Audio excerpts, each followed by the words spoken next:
अहिल्यानगरमधील नेप्ती उपबाजार समितीच्या 7 एकर जागेमधून मुरुम उत्खनन करणाऱ्या टोळीवर कारवाई करा, अशी मागणी माजी नगरसेवक अमोल येवले यांनी केली आहे। नेप्ती उपबाजार समितीच्या 7 एकर जागेमधून मोठ्या प्रमाणात 2-3 महिन्यांपासून मुरुमाचं उत्खनन चालू आहे। 20-20 फुटाचे खड्डे यामुळे या ठिकाणी पडले, तर वेळोवेळी याबाबत तहसीलदारांना निवेदनही दिलंय। उत्खनन करणाऱ्या टोळीचा म्होरक्या पुण्यातून हे काम करत आहे। त्यातीलच एक म्होरक्या जामिनावर बाहेर असून त्याच्या नेतृत्वाखाली केडगावमध्ये ही टोळी काम करतीये।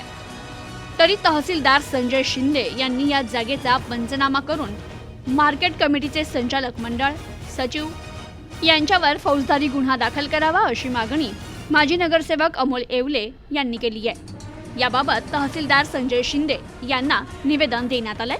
तर यावेळी शरद ठुबे, सोनू घेबूड, विजय सुंबे, अभिजित कोतकर, दत्ता धोत्रे, तुकाराम कोतकर, मल्हारी आव्हाड, ओंकार कापडे, सुहास साबळे, संकेत वाघमारे, राहुल शिंदे, गणेश दिवटे, कार्तिक पितळे आदी उपस्थित होते।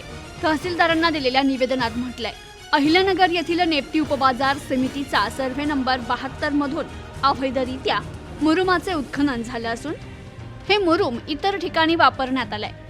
सर्वे नंबर 72 मधून गौण खनिज वाहतूक झाली आहे। त्यासाठी कुठल्याही प्रकारची रॉयल्टी, स्वामित्व, धन न भरता बांधकाम आणि रस्त्यांसाठी गौण खनिजाचा वापर झालाय।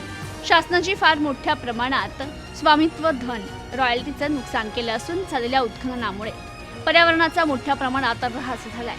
तर या वाहतुकीमुळे रस्त्याची देखील चाळण झाली आहे। आजूबाजूच्या परिसरातील नागरिकांना मणक्याचा त्रास आणि हाडांच्या समस्याही जाणवत आहेत। नेप्ती येथील सर्वे नंबर 72 हा नेप्ती उपबाजार समिती यांच्या नावावर असून 7/12 तशी नोंदही आहे। त्यामुळे संबंधित उत्खननास नेप्ती उपबाजार समिती देखील जबाबदार असून समितीचे चेअरमन, व्हाईस चेअरमन, सभापती, सचिव यांच्यावर फौजदारी गुन्हे दाखल करावे आणि या उत्खननाचा महसूल यंत्रणेमार्फत पंचनामा करावा। तसेच याबाबत व्याज आणि दंडासह वसुली करण्यात यावी, अशी मागणी तहसीलदार संजय शिंदे यांच्याकडे निवेदनातून करण्यात आली। Bureau report, news today 24। तहसीलदार साहेबांना मार्केट कमिटीच्या शेजारी मार्केट कमिटीची जी 7 एकरची जी जागा आहे त्या ठिकाणी केडगावमध्ये बऱ्याचशा नागरिकांच्या चर्चेनंतर आम्हाला माहिती मिळाली की इथं जवळजवळ 2-3 महिने झाले मोठ्या प्रमाणात उत्खनन चालू आहे। तर तिथं जाऊन आज सकाळी आम्ही प्रत्यक्ष पाहणी केलं असता तिथं जवळजवळ 20-20 फुटाचे खड्डे 7 एकर जमीन मार्केट कमिटीची यांनी उकरलेली। तर त्याची जरा माहिती घेतली असता असं कळालं की 2-3 महिन्यापासून चर्चा गावात चालू होती तर इथं JCB डंपर चालू आहे। पण ही जी लोकांची जी जागा आहे, मार्केट कमिटीची जरी जागा असली ही सर्वसामान्यांची जागा आहे आणि ही उकरण्याचं काम कोणत्या टोळीमार्फत चाललंय हे सर्व केडगावकरांना व नगरकरांना माहिती। तर याच्यासाठी आम्ही तक्रार अर्ज तहसीलदार साहेबांना दिलेला आहे। परंतु ही जी कार्यरत टोळी आहे, उत्खनन करणारी जी टोळी आहे, चोरी करणारी, ही हिचं म्हणजे आपण काय म्हणतो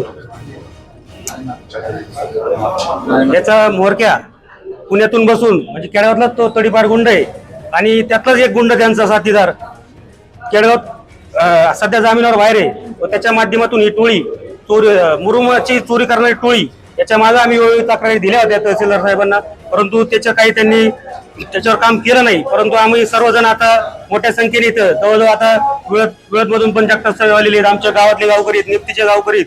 जर यांनी तहसीलदार साहेबांनी यांच्यावर कारवाई केली नाही ही मुरुमाची चोरी करणारी टोळी आणि याच्यामुळं